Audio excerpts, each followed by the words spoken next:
So was it the 4th or 5th meeting we've had? August, September? Yeah, 5th meeting? I think, I don't know. Anyway, we're doing pretty good. We'll just keep plugging along. Y'all guys have any questions or anything from the last meeting? Y'all get to read any books or what anything else since then? No. Well, this is going to be like kind of like part 2 of that. It's going to be kind of like almost like a history of beekeeping and some other stuff going on. But I'll just go right into it, and then we may not take the whole time if we go over some of the stuff we can do.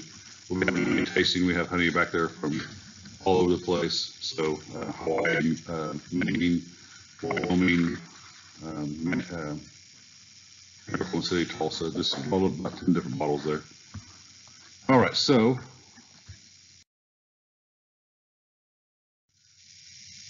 we're going to start off this.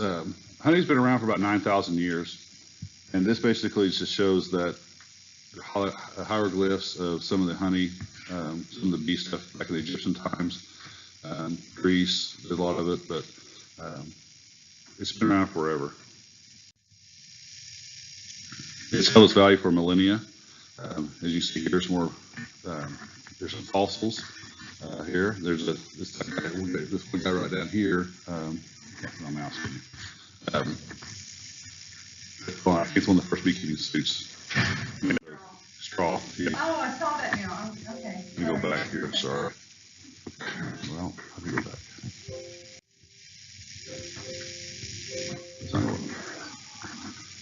Well, shoot. All right. Anyway. Okay. Honey has the highest cachet of any food item. Nothing has ever rated higher. Nothing. I mean, this has been around. I mean, it's like the #1 food source. I mean, it's been used forever.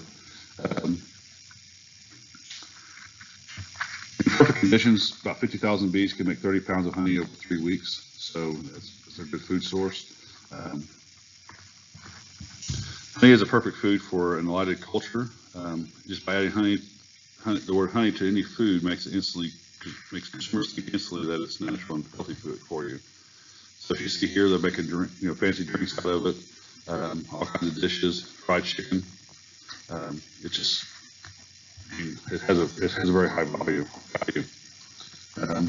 Food manufacturers take a small amount of honey or a small amount of sugar out of their products and add a little bit of honey just to their products, just to increase the value of their products 5 to 10-fold. So how much it increases just by the word honey in their product. Because right now means everything, and everybody's eating it and wanting to cash in on the added value of it. You see here, honey packers blend honey from all over the world. We get specific flavors for these food manufacturers. This is kind of the process. The honey comes in, they extract it, and this is all the different chemicals that they use. It goes in, they spin it out, it goes into a tank, they heat it up, they filter it out, they store it, and then they bottle it up, and it goes out to the consumer. This is kind of a traditional commercial honey manufacturing plant. When they're packing it up, they'll blend honey anywhere from 2 to 10 types of honey together to make one flavor. It always has to be consistent because, honey nut Cheerios has a specific flavor, and your honey cashew meal from Chinese has their flavor, so that's different.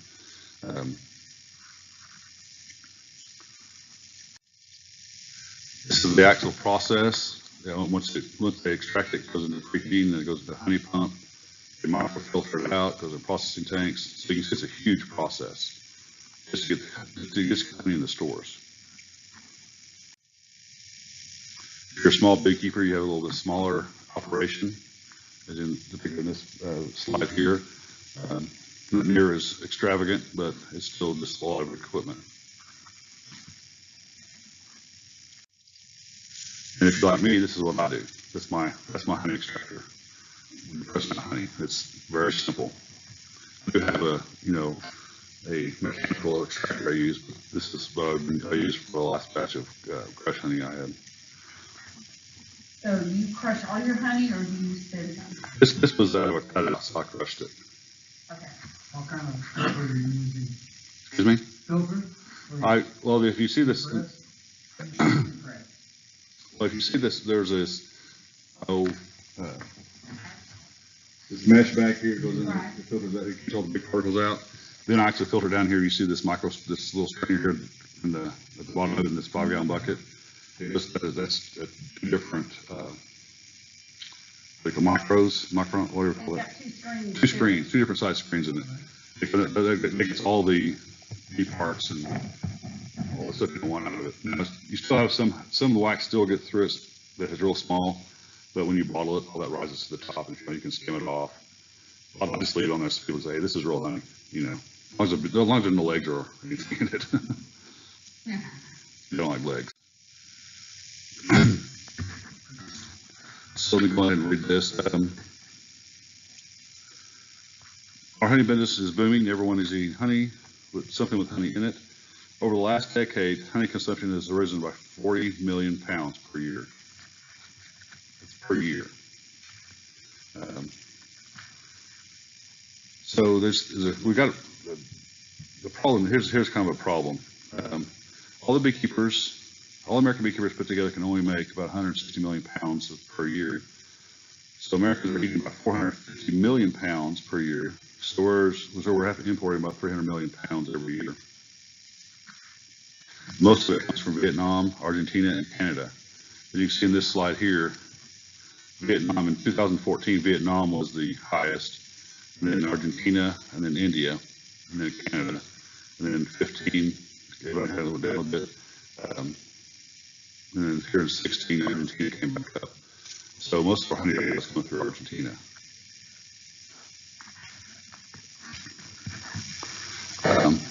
And because of this, American beekeepers are actually fighting to stay profitable. So we're losing about 50% of our hives every year, and no one seems to really care. I put it to like the cattle industry. If cattle ranchers lost 50% of their herd every year in the U.S., we would be up in arms. Beef jerky would be about $10 per ounce, which means a pound of beef jerky would cost you $160. But still, people argue with you when you try to stick honey for even $1 an ounce. Someone right next to you will be selling their beef jerky for $2 or $3 an ounce, and they can't buy it fast enough. So, I mean, cattle are, we're only good for two things: high-priced meat and making CO2. The honeybees pollinate 33% of all the food that we eat, and no one seems to care that we're losing them. We're half of them each year. It gets to me. Honeybees are dying at the rate from last decade from CCD 2006, lost habitat, pesticides, and of course the list goes on. We remember that last week. Now our honeybee colonies and the numbers are rising all over the world. If you read about us saving the bees in the news, but what they don't tell you is that honey consumption is rising 8 times faster than the number of hives added per year, which means we're eating 8 times more honey than we can make. Where does that extra honey come from?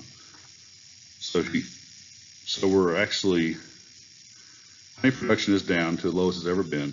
And our demand or consumption is the highest it's ever been.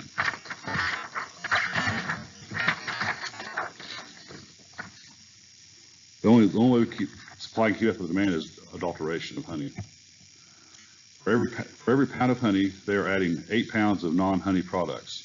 So 9 pounds of commercial honey, there's only actually 1 pound of honey. The number one thing they add to it is high fructose corn syrup, rice sugar, and then lastly is actually cane sugar. In the 1990s, China made a huge surplus of honey with almost 2 million hives using rice sugar. By doing this, they flooded the market and drove the prices of honey down to half the price of domestic honey. Many of us, of course, are business. In 2001, the U.S. government decided to do something about that and keep us profitable and put a tariff on Chinese, any honey coming out of China. Because we figured out China was unfairly dumping honey on the U.S. market. So we tripled the price of honey coming into China to the U.S. So China started selling their honey to all the other Asian countries. In 1 year, Malaysia all of a sudden made 37 million pounds of honey in just 1 year. All the colonies in Malaysia couldn't even make a third of that. So what they were doing all their alternative honey, Malaysia could turn around and sell it to us because it's not from China anymore, so they don't have to pay that tariff. Before you knew it, China started selling honey to all over the countries all around the world, and they would take and rename it, change its origin, so they could sell their alternative honey in America. Now, we have some kind of way of figuring this out.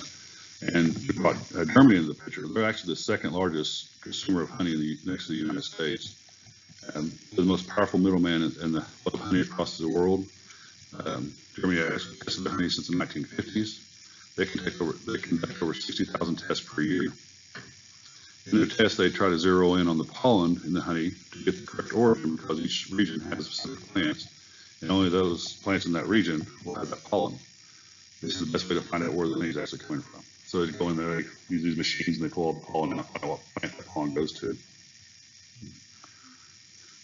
So the honey adulterators got to figure this out. So what they started doing is put microfilm all the pollen out of all their honey. So you have all this honey that doesn't have any pollen, so you can't figure out where it came from. So then Germany, they had to figure out what else they could do. So test this honey, and they started doing.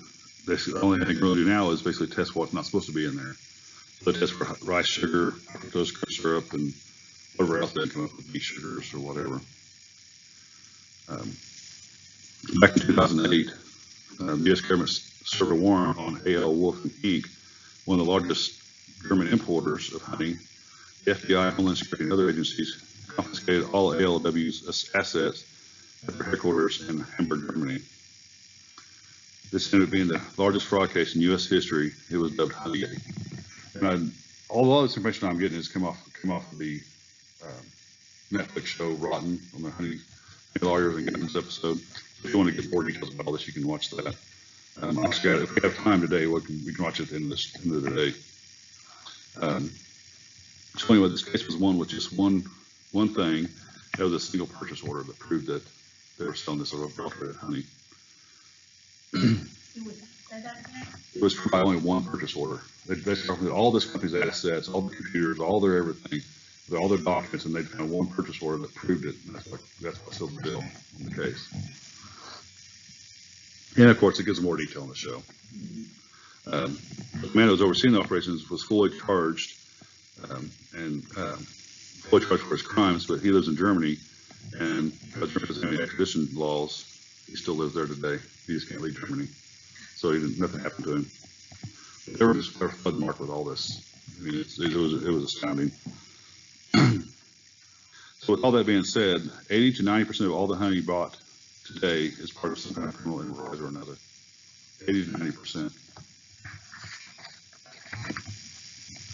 So basically, no one can really trust the marketplace any longer. With the honey business being so corrupt, all the U.S. beekeeper business practices were put into question, and they were forced them to think. They were forced to think they had to push their hives to their absolute max to keep them in the black. Well, honestly, I think for U.S. beekeepers, we should be setting the demand, not trying to meet the demand. You know, the problem is we consume 40 million pounds of honey a year. There's really, I mean, it's not endless. It's something you can just go out to the store and make, you know. So I think that's one of the bigger problems is our thinking we have to meet the demand.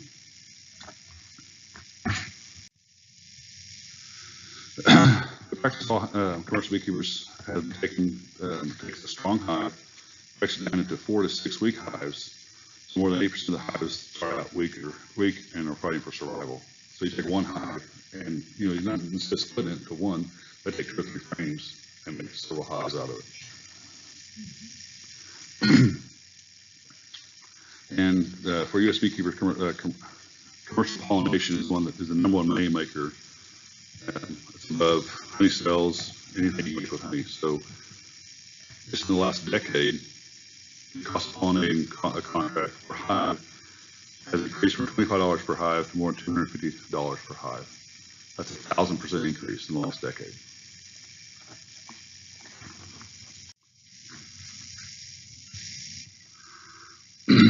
In the 1990s, we had 40,000 acres of almonds in the United States. Today, we have over 1 million acres of almonds, and we have less honeybees now than we did in the 1990s. So we're adding all this crops, but we can't, we don't have the bees to pollinate them. At approximately $200 per hive for a 3 to 4 week contract on honey on almonds, a single semi-load of bees can make a beekeeper $80,000. One semi-load of bees can make $80,000. That's why they're all doing it. And there's, of course, there's thousands of semis on the road doing this.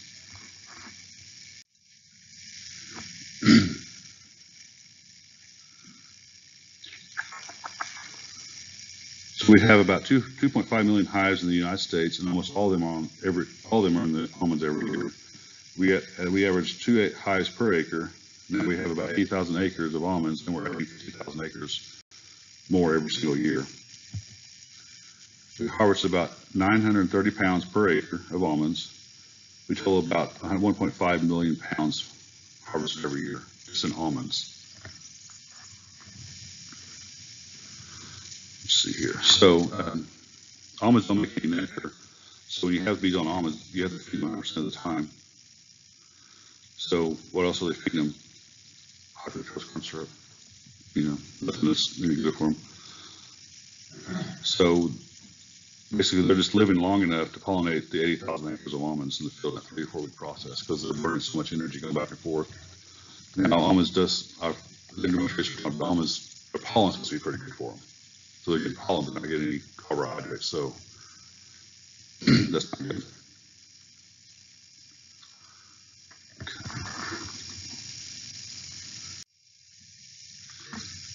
So here, we got a lot of different problems with this. If you see this chart here, it kind of tells you the food source and it kind of tells you some of the stuff that they deal with. And this, you have to talk about it's not just California, it's all Florida, it's all the other states that have all these different pollinating crops. So they have, best variety of food sources. The quality's not that good because they need multiple food sources to get everything they need, like a good rounded diet. They're always moving around. They have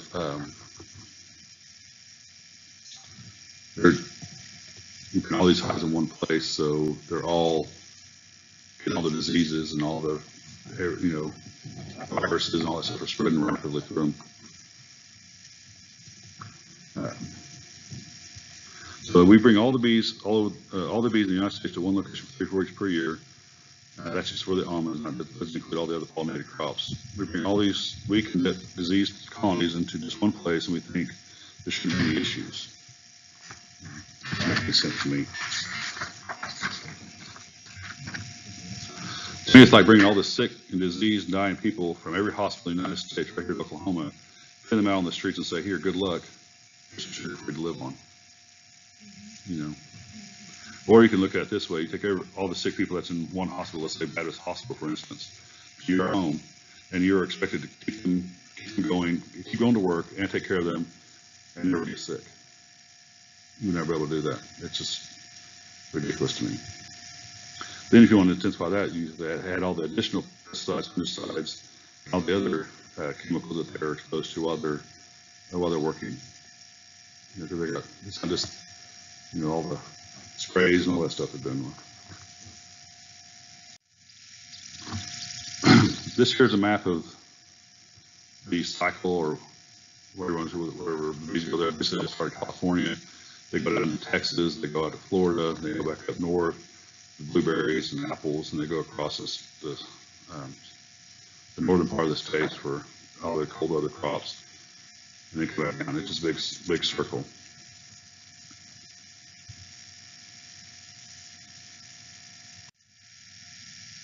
Here's another little one guy's what he does, and then all the different crops he does. It kind of gives you, kind of hard to see on this map, but it kind of gives you the time frame on this slide of where they're at, when they're at. So that's all he does? Is This is one guy's operation. Huh.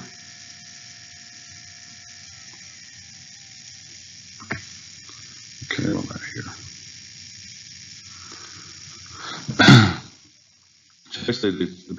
They have all these environmental things that they have to deal with, plus the pesticides, plus moving all around different food sources. Not just, I mean, different food sources, but it's always one food source. So it's like eating all French fries all the time, or eating all, I don't know, hamburgers or whatever. It's not very good for them.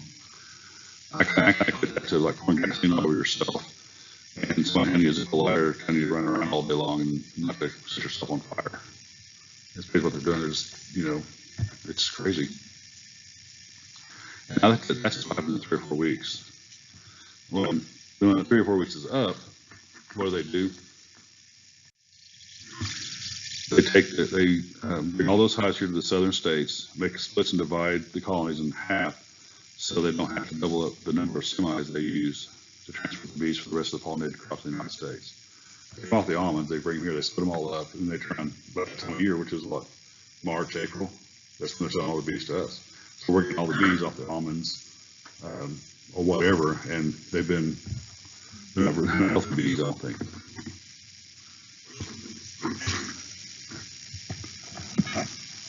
So we have all these bees that need to get rid of, so what they do, they sell them to us as nukes and packages. Small operation beekeepers and urban beekeepers buy them every year like clockwork, because we start off with 3-legged bees and try and nurse them back to health. We're set for failure every year. So, and basically this is he's big guys in business, because the rest of the one else do all these extra bees. They don't have them. Otherwise, they have to double all their semis, and it's crazy. So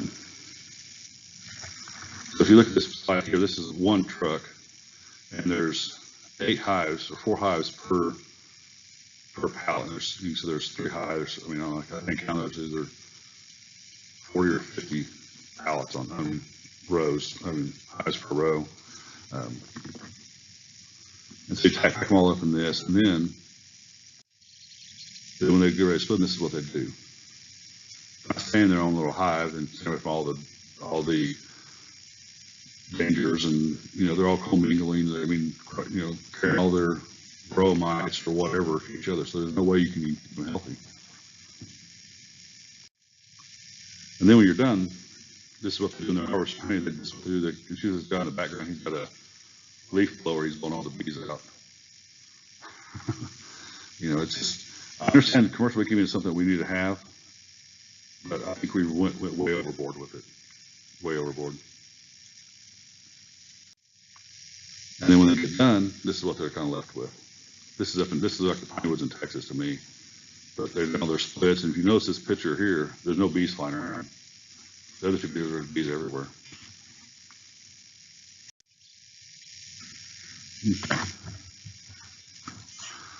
So how do we stop the madness? Well, the Sustainable Beekeepers Guild and groups like us and like-minded people, we all need to get together. Honeybees are much healthier when they are kept in one place. They need to know where their food sources are and how to stay in tune with their system climate. We must know from who and from whom and from where all our bees come from when we buy them. It's like buying from your local farmer. You need to talk to your local farmer, find out how their food is grown. Same way with the honey. And because bottom line, you want to make sure whatever you're buying for your family is safe. There's no other way to do it. When doing this, it's going to take a little bit of work. We must know who, buy from local farmers. You can talk to them. You can go to their farms. You can know how he grows his food, and it's safe for your family. Your return for doing all this little bit extra work, your bees will be healthy. You can live, and they can live in your region.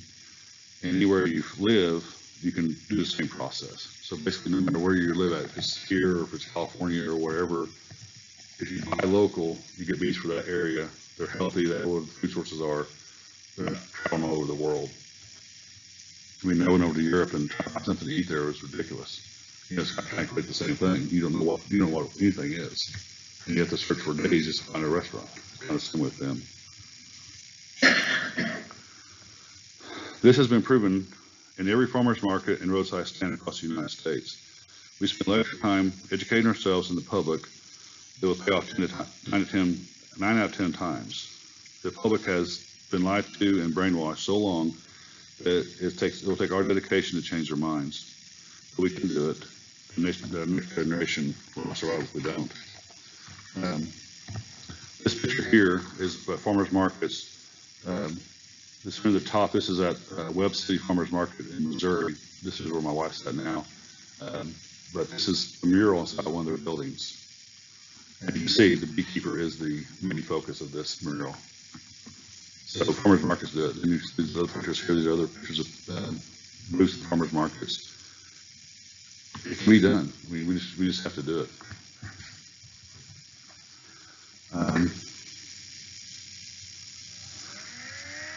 And all this registration thing, my plan for September is to be a leader in this fight. We must work together so we can do our best. I want to produce Oklahoma-proven bees and bee queens. This will keep us from being reliant on buying our bees from out-of-state commercial beekeepers and keep all our colonies healthy and strong.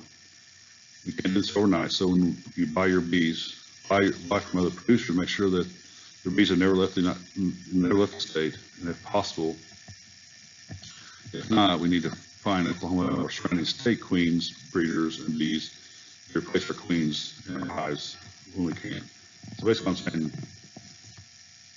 you don't have a local beekeeper here that has nukes, find someone that's close to us in our region, and make sure that their bees aren't being caught all across the United States. But how do we do that?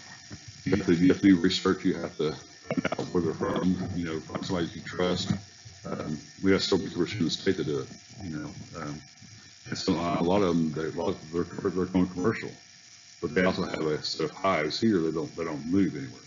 So we can, there's ways of doing it, but my goal is for us as a group to build our own Oklahoma-proven bees, and so we know where our bees are coming from.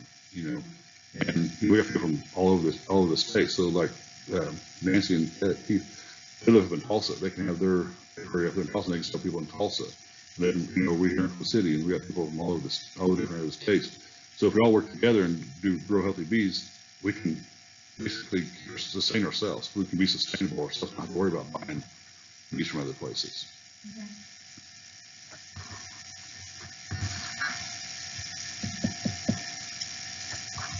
So does anyone here sell nuts? I know Rick Shantz. He has some bees that I bought from him in the past that he says have never left Oklahoma, and they've been good bees so far. As I know, some of the small cruisers are coming up. Every year, everybody looks a little different. Depends on. But isn't Rick, he's doing the whole commercial. Yeah, he's in a commercial too. But he likes that he has bees that he says it stays here and he doesn't go commercial. So that's one alternative. You just have to talk to him and find out what the practices are.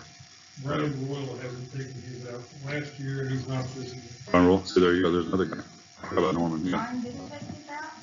He told me he did. Well, me, he didn't this year. That's why he was so late with them last year. And this year, they're down, he's going to southeast Oklahoma. Okay. See, I mean, we have to talk to each other, and if the producers know what we want, we're going to pay a premium for them because they're not, it's not the extras. They actually have to work on these, so we'll have to pay extra on them. But as we build our supply, we can, do the entire state eventually. Did Brian not buy all those bees last year from Texas? I know him. When you got all those boxes and you put them out there? I don't know where those boxes Like I said, we just have to go and talk to the guys, and There's some guys down in Noble Club Noble. that Okay. They're there. We just have to find them. We got ours from home, and I think we're really Yeah. they don't have a whole lot. Yes, so, I mean, I said, if we got 2 or 3 hives from this person that stays here, 2 or 3, and eventually we can build them up. Because I mean, in the first year, we'll be learning about how to take healthy hives and split them out and do it the right way so they're not making them too weak and all that stuff. So we'll eventually learn how to do that.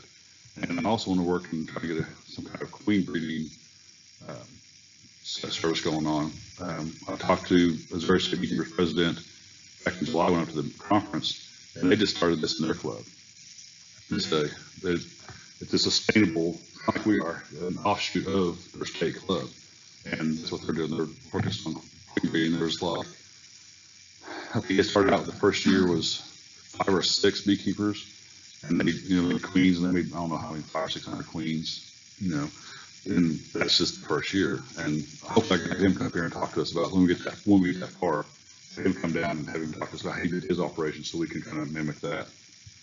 I mean, there's ways to do it. We just have to take a lot of extra work on our part. But at the end of what you need, the rewards are crazy, What about people that take the bees to Texas to like split them? It's the same thing, right? The bees from Oklahoma. Well, I mean, what I'm talking about is, like I said, we just talk to the beekeeper and find out what they're doing. A lot of times, the almonds, they go direct to Texas because it's warm weather there. And that's where they split all their hives off, and that's when we start getting all our nukes in. And so we go up to Missouri and do the same thing. So we don't have to do a lot of research, and not just buy the first one to come to.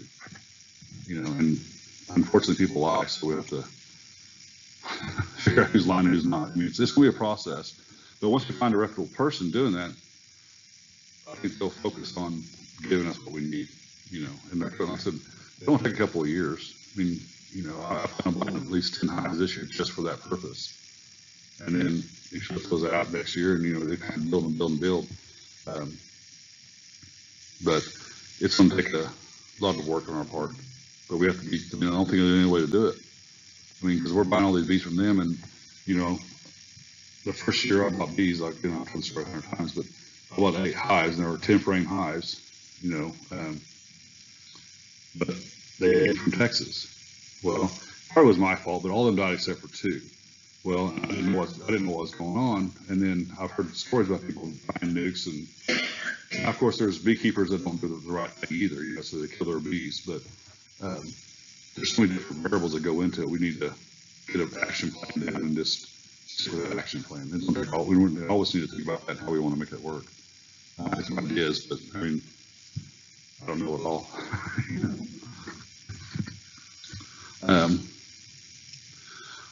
So what we'll have to end up doing, we all have to work together to make this happen. We must educate ourselves with all the best information we can to build our knowledge base, so we can express the importance to what we're doing to everybody. And just the more knowledge we have, the better we'll be able to fight our naysayers. If this is the way you can do that, the way you can, this is the way you do it. There's some people out there that just want to take the easy road.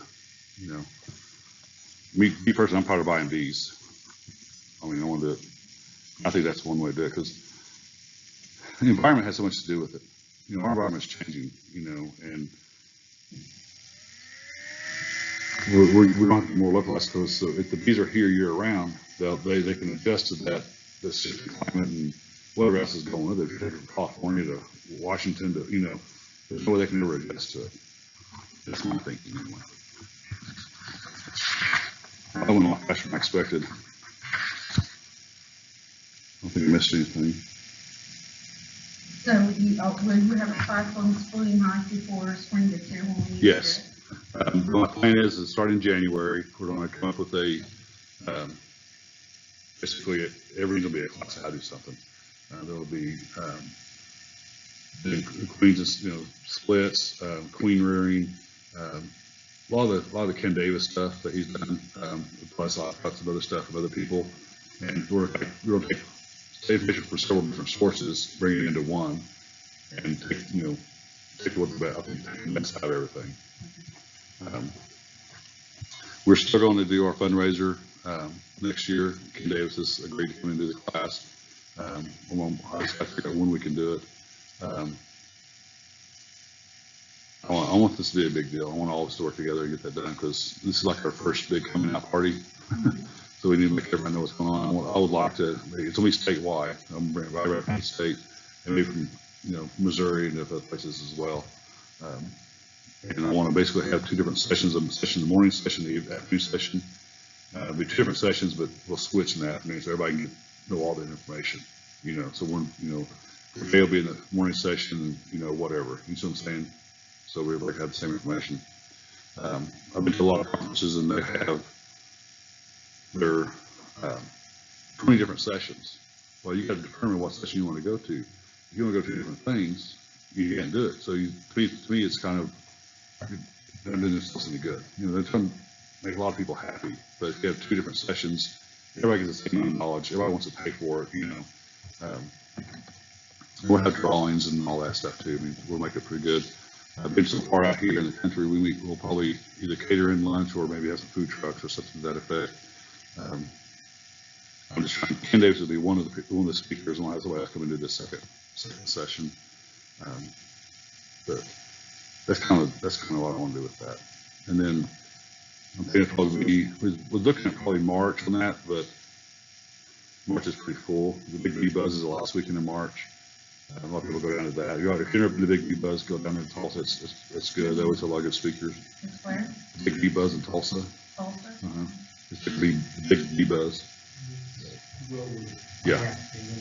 It's like, I think it's like $30 or $40. Is that what? $40 last year. Yeah. Last year's the first year I've been able to go in like 5 years. Is it a one-day event? Yeah. It's a pretty, right, that whole day stuff. Oh, okay. Yeah. It's pretty cool. I think last year, they had like 4 or 5 breakout sessions, don't they? They did last year. Yeah. They didn't get to go last year. I I missed the last 2 that we had classes. But like you said, the problem is they'll have 2 or 3 or 4 speakers, Mm-hmm. and you have to pick and choose which one you wanna watch. Right. And that's, We've done things like that before. We have to split up so we can get together, and share the information. Yeah, and that's what you have to do. And so, you got to bounce ideas off each other, and you want to miss something. I want to keep it simple. It's only about 8 hours, so 4 hours one session, 4 hours one section. Or if it might come into you have to have an even number of sessions because everybody can just switch. We'll figure all that out. But yeah, next year we're supposed to start in January, and each month, January, February, and March, we'll build our budget so in April we're ready to go and start doing some stuff. And some of you may have heard before, some of you may not. Maybe a little different take on something before you haven't heard. It'll be good for all of us. Anybody have any questions or concerns? Or it only took 37 minutes. So as always,